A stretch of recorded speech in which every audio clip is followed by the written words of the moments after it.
आइए हम लोग वचन निकाल करके पढ़ेंगे।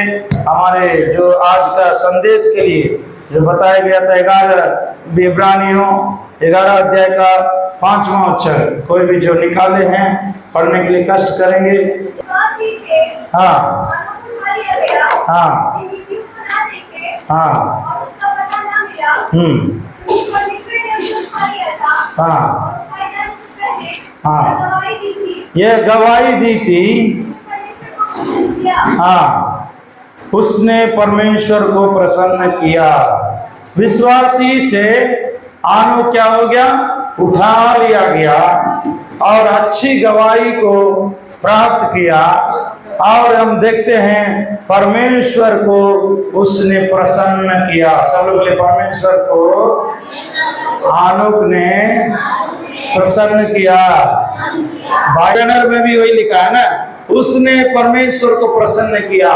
तो उसने कौन है? तो आनोक। आनोक जो है और परमेश्वर को प्रसन्न करने के चलते जो शारीरिक मृत्यु हम लोगों को होता है, वो मृत्यु उनको नहीं हुआ। वो मृत्यु उनको नहीं हुआ। इस दुनिया में जो भी ऋषि मुनि महात्मा पंडित विद्वान ज्ञानी, तो पैसा वाला अमीर वाला जो भी आया है, एक रिजेक्ट अभी तक में लगभग समझिएगा तो कितना मतलब करोड़ों लोग जन्म लेकर के मर करके दुनिया छोड़ के चला गया, लेकिन सबको मृत्यु हुई, लेकिन आनोक को मृत्यु नहीं हुआ। यीशु मसीह को भी शारीरिक मृत्यु हुआ, लेकिन आनोक को मृत्यु नहीं हुआ। है ना, बहुत बड़ी सोचने वाली बात है, बहुत हम लोग गंभीरता से समझने वाली बात है। दुनिया में जो भी आएगा उसको क्या होना है? मरना है। उसको क्या होना है? यही जो है रीति है, यही सत्य है, यही जो है नियम है, मनुष्य के लिए मरना ही है। लेकिन आनोक को मृत्यु नहीं हुई, मृत्यु नहीं हुई, तो परमेश्वर ने उसको बिना मृत्यु देकर उठा लिया।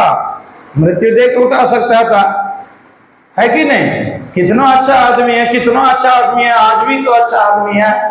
आज भी बड़े बड़े संत लोग हैं, आज भी बड़े बड़े परमेश्वर का एकदम जो है पवित्र लोग हैं, और जो विद्वान लोग हैं, ज्ञानी लोग हैं, और बहुत सारा जो है पैसा वाला लोग है, बलवान लोग है। लेकिन सबको एक ना एक दिन मरना ही पड़ता है, एक ना एक दिन मरना ही पड़ता है। परंतु आनोक को मृत्यु नहीं हुई। शरीर में जैसे मरते हैं तो वैसे मृत्यु नहीं हुई। तो कारण क्या है? परमेश्वर उससे इतना प्रसन्न हो गया, इतना प्रसन्न हो गया कि समझे जितना करोड़ लोग आया, उन सबसे ज्यादा जगह परमेश्वर के दिल में ले लिया। ताली बजा करके परमेश्वर के नाम को महिमा जोर से जोर से जोर से कि हम लोग उस लायक जीवन जिए कि हमें भी मृत्यु ना हुए। तो ये जरूरी नहीं है कि मरने से नहीं मरने से, लेकिन एक बात हम समझ रहे हैं कि परमेश्वर इतना उससे प्रसन्न हो गया, उसके काम से, उसके चाल चलन से, उसका वचन से, उसके रहन सहन से, उसका बोली विचार से, उसका अनेक बातों से परमेश्वर उससे क्या हो गया? प्रसन्न हो गया। है ना, इसलिए लिखा है ना, हम लोग नहीं बोल रहे हैं, परमेश्वर वचन में लिखा है। ये परमेश्वर का वचन परमेश्वर ही पवित्र आत्मा की प्रेरणा से लिख करके रखा है। तो परमेश्वर का वचन झूठा नहीं है, परमेश्वर का वचन सच्चा है। जो हुआ है उसको वैसे ही लिखा है, जो नहीं हुआ है उसको वैसे ही लिखा है। बोले देखिए, ये शब्द को जोड़ा गया है। परमेश्वर ने आनोक को मृत्यु नहीं दिया, उसको जिंदा उठा लिया। क्यों उठा लिया? कि उसको परमेश्वर ने देखा बहुत अच्छा आदमी है, मेरा मन पसंद आदमी है, मेरा एकदम मन का लायक आदमी है, उससे प्रसन्न हो गया। इसलिए शरीर में जो कष्ट होना चाहिए वो कष्ट नहीं दिया। बोले और है, और उनको परमेश्वर एक योजना भी रखा, उसका जीवन को देख करके अंतिम दिनों में दुनिया को दोबारा देखने का मौका उनको दिया हुआ, उनको दिया हुआ। तो वो कहानी लंबा है, लेकिन उसमें हम लोग नहीं जाएंगे। तो अनोक ने परमेश्वर को क्या किया है? प्रसन्न किया। तो आज आप और हम इस संसार में रहने वाले मसीह लोगों, हमें भी चाहिए परमेश्वर को प्रसन्न करने का जीवन चाहिए, प्रसन्न करने का जीवन चाहिए। हो सकता है आप महिला है, हो सकता है आप पुरुष है, हो सकता है आप जवान है, हो सकता है आप बुजुर्ग हैं, हो सकता है आप बच्चे हैं, तो फिर भी सभी मनुष्य को, जो कोई परमेश्वर के पास आया है और उसको विश्वास करता है, उसे ग्रहण किया है, उसके लिए जीवन समर्पण किया है, तो ना केवल एक साधारण मसीह के रूप में रहना, एक अच्छा मसीह के रूप में रहना, और उससे भी बढ़ करके एक प्रसन्न मसीह होना जरूरी है। परमेश्वर के लिए प्रसन्न मसीह होना जरूरी है। बोले प्रभु हम कैसे प्रसन्न कर सकते हैं? तो इसके बारे में थोड़ा सा इतिहास में हम लोग जो है थोड़ा देखने से अनोक का जीवन कैसा था। हाँ, अनोक का जिस जमाने में वो जी रहे थे, उस जमाने का परिस्थिति क्या था, उस समय का लोग कैसे थे, उस समय में पाप होता था कि नहीं होता था, तो क्यों वो परमेश्वर को प्रसन्न कर पाया? हम लोग अगर प्रसन्न करना है तो हम लोग भी अनोक के बारे में जानेंगे, तभी ना हम लोग जो है उस लायक जीवन जिएंगे। तो इसलिए यहाँ पर हम देखते हैं अनोक के बारे में, तो दुनिया जब सृष्टि किया गया था, उस समय में उनको परमेश्वर ने लगभग 7वां पीढ़ी में उत्पन्न किया। आदम के बेटा और जो सेत के वंश में 7वां पीढ़ी का एक व्यक्ति था। कितना साल जिंदा रहा? कोई बोल सकते हैं विश्वासियों में से?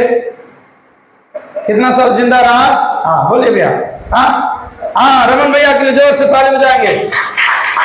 देखिए, विश्वासी बन के रहना ही काफी नहीं है, बाइबल को ज्यादा पढ़ना है, वचन को ज्यादा पढ़ना है। वचन को ज्यादा पढ़ने से उसका जिंदगी के बारे में आप जान पाएंगे, उसके कैरेक्टर के बारे में जान पाएंगे, उसके बाद उसमें से कुछ अच्छी बातों को हमारा जीवन में हम लागू कर पाएंगे। बोलो प्रभु यीशु। रहा लगभग 65 उम्र में उनको शादी हुआ और उसके बाद भी उनको बाल बच्चा हुआ, तो उसका 300 वर्ष जो है परमेश्वर के साथ साथ चलता रहा, है ना। तो उसके बारे में आप उत्पत्ति निकालेंगे तब आपको समझ में आएंगे, क्योंकि हो सकता है कई बार पढ़े होंगे, ध्यान नहीं दिए होंगे। उत्पत्ति 5वां अध्याय का 21-22 को पढ़िएगा। उत्पत्ति 5 का 21-22। जब अनोक 65 वर्ष का हुआ, हाँ मेतुसेला का जन्म हुआ।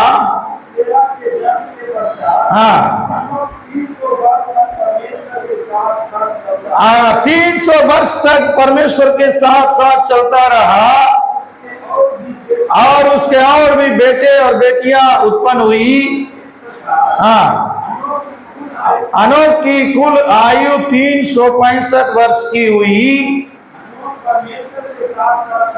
परमेश्वर के साथ साथ चलता था। हाँ, वह लोप हो गया क्योंकि परमेश्वर ने उसे उठा लिया। देखिए, एक शब्द यहाँ पर है, अनोक परमेश्वर के साथ साथ चलता था। सब मतलब क्या है? जहां वो जा रहे हैं वहां इनको भी जाना है।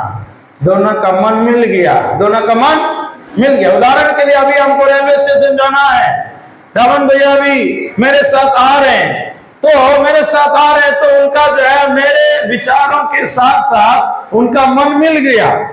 उनका मन रहेगा नहीं हमको बकरी बाजार जाना है, हमको मन रहेगा रेलवे स्टेशन जाना है।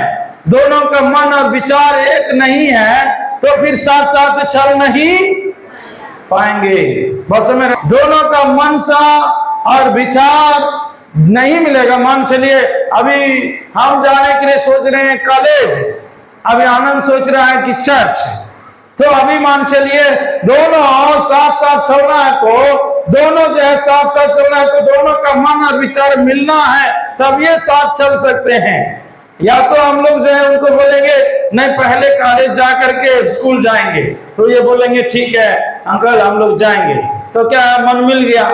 नहीं तो वो बोलेगा और जो है नहीं पहले स्कूल जाएंगे उसके बाद हम कॉलेज जाएंगे, तो मेरा मन उसको साथ मिल जाएगा, तभी हम उसके साथ जा सकते हैं। नहीं हम स्कूल नहीं जाएंगे, हम कॉलेज जाएंगे, वो बोलेगा हमको कॉलेज नहीं जाना है, स्कूले जाना है, तो क्या है, वो अलग जाएगा, हम अलग जाएंगे, साथ नहीं जा पाएंगे। बात को समझ रहे ना? कितने लोग समझ रहे? हाथ उठा के बोलिए, समझ रहे ना? बोले प्रभु यीशु मसीह की। तो हम लोगों का दोनों का मन और विचार साथ हो गया, मिल गया, तो दोनों साथ साथ चलने लगे। तो यहाँ पर देखिएगा, अनोखा जीवन, अनोखा मन और विचार परमेश्वर के साथ मिल गया, परमेश्वर के साथ मिल गया, परमेश्वर की इच्छा को पहचान गया। परमेश्वर जो चाहता था वही ये चाहते थे, परमेश्वर जो कहता था वही ये करते थे, परमेश्वर जो नहीं चाहता था अनोख नहीं करते थे। परमेश्वर कहता था कि जाना है तो जाते थे, परमेश्वर कहता था कि नहीं जाना है नहीं जाते थे, परमेश्वर कहते थे काम करना है तो करते थे। ये साथ साथ चलने का मतलब इतना वो जो है परमेश्वर को मतलब मनसा और विचार के अनुसार चलने लगा, तो परमेश्वर प्रसन्न हो गया। परमेश्वर क्या हो गया? हाँ, मेरा एक भी बात टालने वाला नहीं है, अनोख मेरा इच्छा के विरोध में चलने वाला नहीं है, मेरा मनसा के विरोध में चलने वाला नहीं है, मेरे विचार के विरुद्ध में चलने वाला नहीं है। जो जो मेरा पसंद है वो सब काम मेरा बेटा जो अनोख कर रहा है, इसलिए ये जो है बहुत अच्छा है, मेरे लिए पसंद व्यक्ति है, मेरे लिए पसंद लायक व्यक्ति है, इसलिए परमेश्वर ने उसको क्या कर लिया? उठा लिया। बोले प्रभु यीशु मसीह की। हम लोगों को भी उठा लिया जाना जरूरी है। प्रभु यीशु मसीह ने क्या बोला? मैं इस दुनिया के अंत में आऊंगा, जो कोई मेरे लिए जीवन प्रसन्न लायक जीवन जिएगा, प्रसन्न जीवन जिएगा, जो अच्छा जीवन जिएगा, मेरे लायक जीवन जिएगा, उसको मैं अंत के दिनों में उठा लिए जाऊंगा। ताली बजा करके जोर से परमेश्वर को महिमा करेंगे। बोलो प्रभु यीशु मसीह की।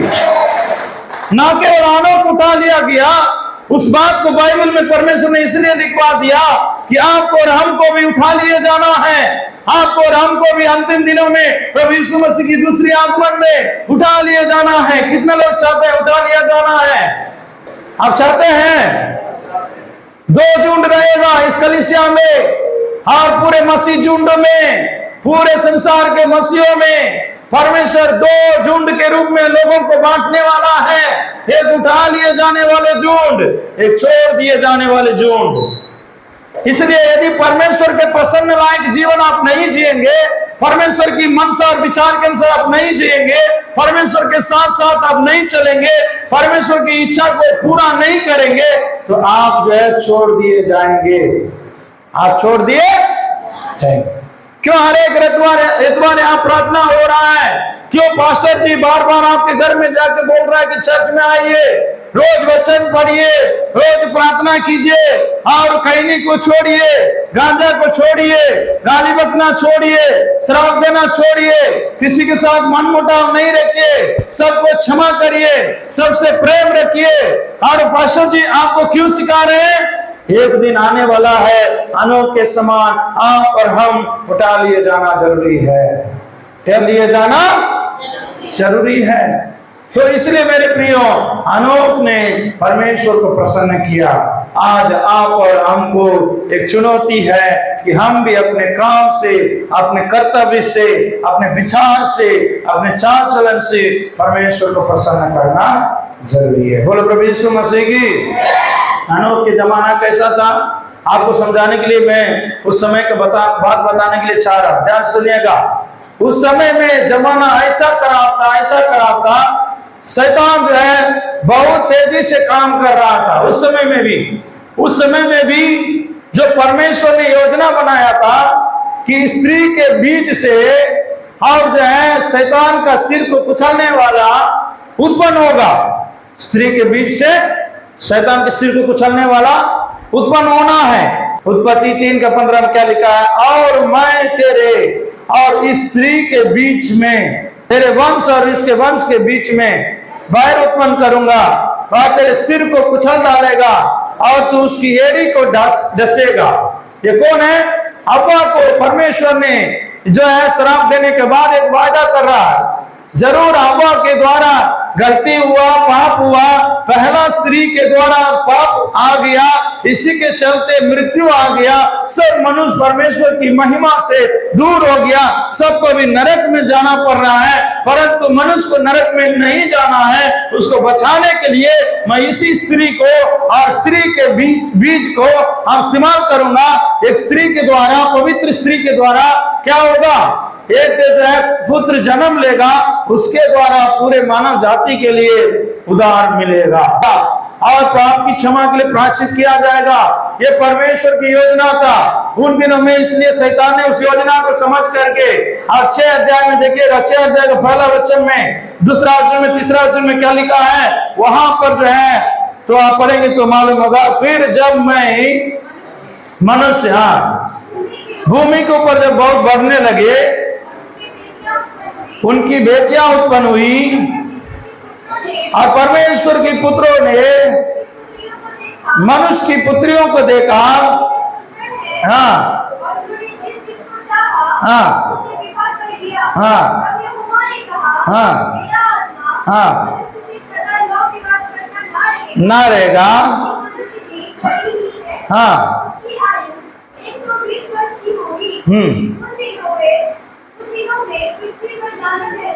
पृथ्वी पर दानव रहते थे। देखिए मनुष्य से विपरीत है, मनुष्य के द्वारा, स्त्री के बीज के द्वारा एक पुत्र उत्पन्न होगा, एक मनुष्य उत्पन्न होगा और मनुष्य का पुत्र सारे मानव जाति की पापों के लिए बलिदान होगा और उसके द्वारा मानव जाति का उद्धार होगा। लेकिन अभी क्या, मनुष्य के वंश नहीं आना है, दानव का वंश आना है। इसलिए शैतान ने क्या किया है, जो गिरे हुए स्वर्गदूतों के द्वारा जो पृथ्वी में रहते थे स्त्री लोग, बहन लोग, उनके साथ में शादी विवाह कर लिया और स्त्री के बीज जो मनुष्य के पुत्र होना चाहिए उसको दानव में बदल डाला। किसमें बदल डाला है? जोर से बोले, किसमें बदल डाला है? जोर से बोले, किसमें बदल डाला है? दानव में। क्योंकि परमेश्वर ने बोला स्त्री के बीज जो मनुष्य के पुत्र होंगे, यीशु मसीह को क्या कहा गया, मनुष्य के पुत्र कहलाया गया। बोले प्रभु यीशु मसीह की। कई जगह यीशु मसीह क्या कहा गया, मनुष्य के पुत्र। हाँ, तो मनुष्य के पुत्रों के द्वारा ही मनुष्य के पापों के लिए प्रायश्चित होना जरूरी है, बलिदान होकर पाप क्षमा होना जरूरी है। इसलिए यहाँ शैतान ने ऐसा किया, जो गिरे हुए स्वर्गदूतों के द्वारा तो क्या किया, पाप करवाया और वो जो है मनुष्य की पुत्रियों के साथ में विवाह कर लिया और दानव पैदा हुए थे, एकदम लंबा लंबा आदमी और जो मोटा तगड़ा आदमी और एकदम जो है, और ऐसे मनुष्य रहते थे। समझिए 10 आदमी का 20 आदमी का खाना अकेला खा लेगा, 20 आदमी खाना अकेले खाएगा। अनोख एक पत्री है, अनोख की किताब करके किताब है, तो आप लोग बाइबल में वो जोड़ा नहीं गया, उसमें उसके बारे में वर्णन है। उसमें वर्णन है कि उस समय में जो दानव रहते थे वो लोग बहुत एकदम जो है भोजन खाने में बहुत एकदम माहिर थे। उन लोगों के लिए 100 आदमी का भोजन अकेला खा लेता था और जो है पक्षियों को, जानवरों को, आदमी को भी खाने लगता था। तो इसीलिए जो है तो उसके बारे में जो है बताया गया, वो लोग ऐसे मतलब बढ़ते थे, ऐसे बढ़ते थे, मनुष्य का सृष्टि को खत्म करने के लिए कोशिश कर रहे थे। मनुष्य की सृष्टि को खत्म करने के लिए कोशिश कर रहे थे। ये शैतान की योजना था, मनुष्य की सृष्टि खत्म होना है, सबको क्या दानव में बदल डालना है, परमेश्वर के विरुद्ध में मतलब नियम कानून बनाकर उस योजना को पूरे होने के लिए नहीं देना।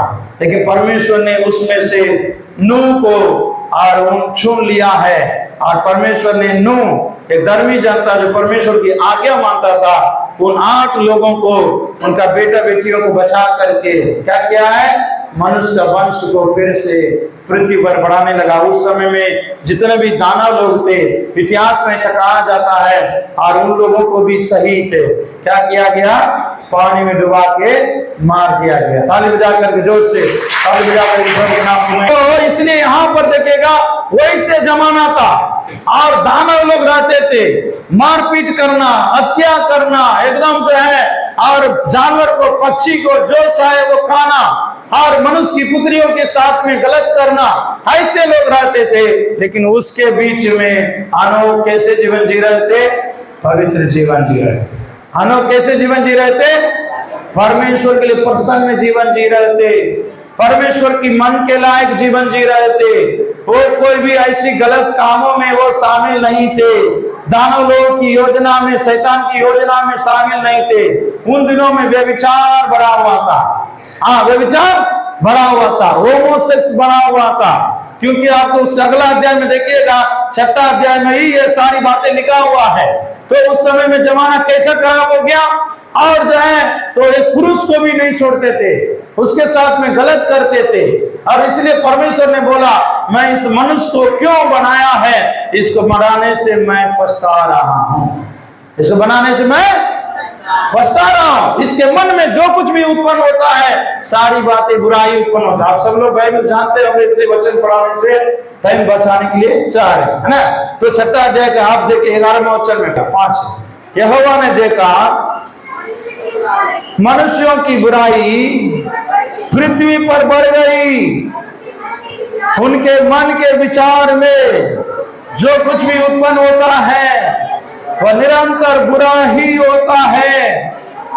यहोवा पृथ्वी पर मनुष्य को बनाने से पछताया है, उनका मन खेदित हुआ है। मेरे प्रियो, उस समय में, उस जमाने में और दानव लोग रहते थे उस जमाने में, और होमोसेक्स होते थे उस समय में। उस जमाने में लोग जो है परमेश्वर को नहीं मानते थे, और वो परमेश्वर की वचन को भी ठट्ठों में उड़ाते थे। इसलिए जो है ये सब जो है लगभग अगला पीढ़ी के समय में, और एनोक के समय से ही बढ़ते गया पाप। और वहां पर नूह के जमाना आते आते बहुत एकदम पाप बढ़ गया, परमेश्वर पछताने लगा, और इन लोगों को अभी जिंदा रखने से फायदा नहीं। वैसे परिस्थिति में परमेश्वर ने नूह को, उसका वंश को चुन लिया। हालेलुया, जो से कहेंगे हालेलुया। मैं क्यों इतना बात बता रहा हूं, आप समझिएगा। उस समय में बहुत कठिन समय था, पवित्र जीवन जीना मुश्किल था, परमेश्वर के साथ साथ चलना मुश्किल था, परमेश्वर की बातों को मानना, उस पर चलना मुश्किल था। लेकिन जो है अनोख वैसे परिस्थिति में परमेश्वर के लिए प्रसन्न जीवन जिया। हालेलुया, जो से कहेंगे हालेलुया। कई लोग परमेश्वर को मतलब क्रोध दिलाया, परमेश्वर को पछताव दिया, परमेश्वर का मन को खेद दिया, लेकिन एक व्यक्ति है उस युद्ध में जो परमेश्वर को प्रसन्न किया, परमेश्वर को प्रसन्न किया। और भी जानने के लिए निकालेंगे अनोख का किताब में जो लिखा हुआ था, और उस बात को थोड़ा सा यहूदा के पत्री में आप लोग देखते हैं। अनोख की किताब करके गूगल में लिखा हुआ है, उसमें 60 का 8 में लिखा हुआ है। उस पद को यहाँ पर 2 बात को वचन को लिखा है। अनोख का पत्री बाइबल में इसलिए नहीं दिया गया क्योंकि उसमें कुछ मतभेद है बाइबल की सिद्धांत में, और कुछ बातों में मतभेद है। कई बातें मिलती है लेकिन कुछ बातें नहीं मिलती है, और अनोख का किताब में इसलिए जो है वो बाइबल में अनुमति नहीं दिया गया। बोलो प्रभु यीशु मसीह की। और भूत पिशाच के बारे में भी वर्णन है अनोख की किताब में, और स्वर्गदूतों के बारे में भी वर्णन है, और जो है तारा के बारे में वर्णन है, तारा की जो चाल चलन है उसके बारे में वर्णन है। तारा को अनोख बोलता है कि मैंने गिनती किया है। तो इसलिए कुछ मतभेद के कारण अनोख की पुस्तक जो है और बाइबल में नहीं दिया गया है। फिर भी हम लोग जो है अनोख की जो अच्छी बातों को बाइबल में दिया गया है उसको हम लोग अध्ययन करेंगे। निकालिए यहूदा की पत्री में, और एक ही अध्याय है, 14 और 15 को पढ़िएगा। 14 और 15 यहाँ देखिए अनोख के पत्री में अनोख जो है उन दिनों में न्याय के विषय में भी लिखा था। न्याय के विषय में लिखने के समय में इसी बात को बोला था। अनोख ने भी आदाम से 7वां पीढ़ी में था, इनके विषय में ये भविष्यवाणी की, देखो प्रभु अपने लाखों पवित्र के साथ आया न्याय करे और सब भक्तिहीनों को और उनके अभक्ति के सब कामों के विषय में जो उन्होंने भक्तिहीन होकर किए हैं, उन सब कठोर बातों के विषय में भक्तिहीन पापियों ने उनके विरुद्ध में कही है, दोषी ठहराया। ने उन दिनों में जो भक्तिहीन लोग रहते थे, यहाँ क्या दर्शा रही है? भक्तिहीन लोग, पापी लोग, जो परमेश्वर के विरुद्ध में चलने वाले लोग रहते थे, तो उनके विषय में यह लिखा है, देखो भक्तिहीन होकर के तुम जो भी गलती कर रहे हो, पापी हो करके, मन कठोर हो करके जो भी गलती कर रहे हो, तो परमेश्वर लाखों स्वर्गदूत के साथ, अपने पवित्र लोगों के साथ इस संसार में फिर आएंगे। यीशु मसीह का दूसरी आगमन के बारे में भी अनंत को परमेश्वर ने प्रगटीकरण दिया और भविष्यवाणी वो कर रहे थे। उस समय बोला, जो तुम लोग अभी भक्तिहीन होकर पाप कर रहे हो, क्रोध के काम कर रहे हो, गलत काम कर रहे हो, व्यभिचार कर रहे हो, गंदे काम कर रहे हो, सारी बातों के लिए न्याय होने वाला है, सभी को वो दंड देने वाला है, सभी को वो और जो है सजा देने वाला है। वहां पर जो है अनोख ने उन दिनों में किताब लिख करके चेतावनी दिया। बोलो, बगल वाला का हाथ पकड़िए, बगल वाला आप अपने पड़ोसी का हाथ पकड़िए, अभी जो आपके बगल में बैठे हैं उनका चेहरा देखते हुए बोलिए, उनका चेहरा देखते हुए बोलिएगा। हाँ देखिए, जो भी हाँ सब लोग अपने उनका चेहरा देखिए, बगल वाला चेहरा देखिए। जो भी भक्तिहीन होकर पाप करते रहेंगे, क्रोध का काम, गलत काम करते रहेंगे, परमेश्वर यीशु मसीह जब आएगा आपको नहीं छोड़ेगा। हाँ समझ रहे ना, साधारण बात नहीं है। मीटिंग जो चला रहे हैं, 10,000 20,000 खर्चा कर रहे हैं, आपको ऐसे ही खिला पिला के भेजने के लिए नहीं कर रहे हैं पास्टर जी। हाँ, मीटिंग चलाना साधारण बात नहीं है, बहुत दिन से तैयारी करना पड़ता है, बहुत तैयारी करना पड़ता है, बहुत लोगों को फोन करना पड़ता है, बैनर बनाना पड़ता है, खाना बनाने का सामान लेना पड़ता है, बहुत सारा चीज है। हाँ, गेस्ट लोगों को देखना, दान देना, हाँ इधर तैयार करिए, उधर तैयार करिए, कभी मोटर खराब हो गया, लाइट खराब हो गया, आदमी खराब हो गया, जनरेटर देना, बहुत सारा बात है। बोलो प्रभु यीशु मसीह की जो से कहें हालेलुया।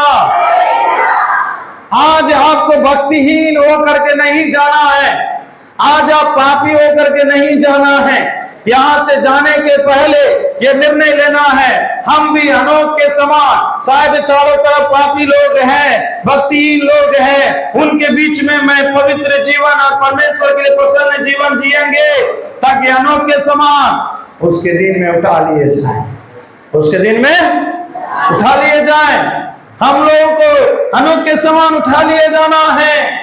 यीशु मसीह फिर से आने वाला है। उन दिनों में परमेश्वर अनोख को उठाया, आज आपको भी हमको भी उठाने के लिए, चाहे जिंदा में हो चाहे मर गए हैं, तो फिर भी हम लोगों को जो है जीवित करके उठाएगा। पहले थिस्सलुनीकी में वही लिखा है 4 अध्याय में कि हम सब लोग यदि जिंदा रहेंगे यीशु मसीह आने के समय में, और जिंदा सहित उठा लिए जाएंगे। यदि हम मर गए हैं, हम लोगों को जो है बीज के समान मिट्टी में बो दिया जाता है, हम लोग वहां पर भी उठा लिए जाएंगे। हमें उठा लिए जाना है तो हम लोग भक्तिहीन होकर के जीवन नहीं बिताना है। उन दिनों में भी बहुत लोग थे, लेकिन भक्तिहीन होकर के चल रहे थे, पाप में, व्यभिचार में, गलत कामों में, गंदे कामों में, नशा में, ऐसे ऐसे जड़ी बूटियां हम लोग इस्तेमाल करते थे, ऐसी ऐसी बातों को लोग करते थे।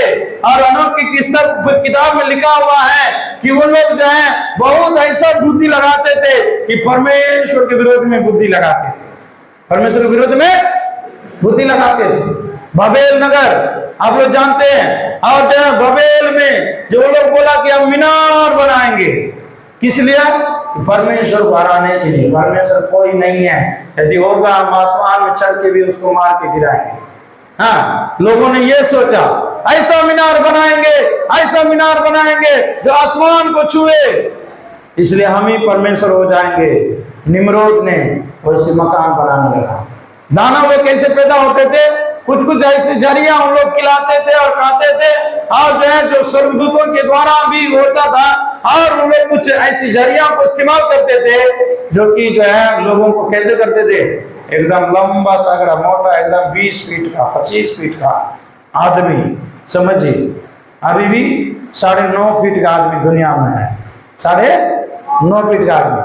शैतान की योजना अभी भी चल रहा, लेकिन जो है तो उन दिनों में ऐसा ऐसा लंबा आदमी 7 हाथ का, हाँ 8 हाथ का, 10 हाथ का लंबा आदमी, मोटा तगड़ा आदमी रहते थे, दानव रहते थे।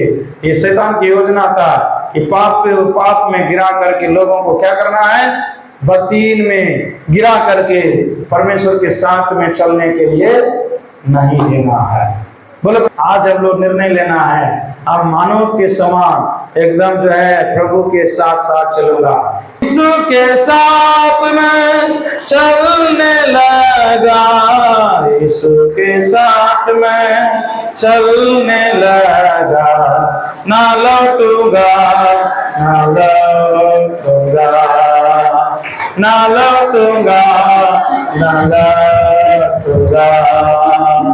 यीशु के पीछे मैं चलने लगा, जोर से बोलिए, यीशु के पीछे मैं चलने लगा, यीशु के पीछे मैं चलने लगा, ना लौटूंगा ना लौटूंगा।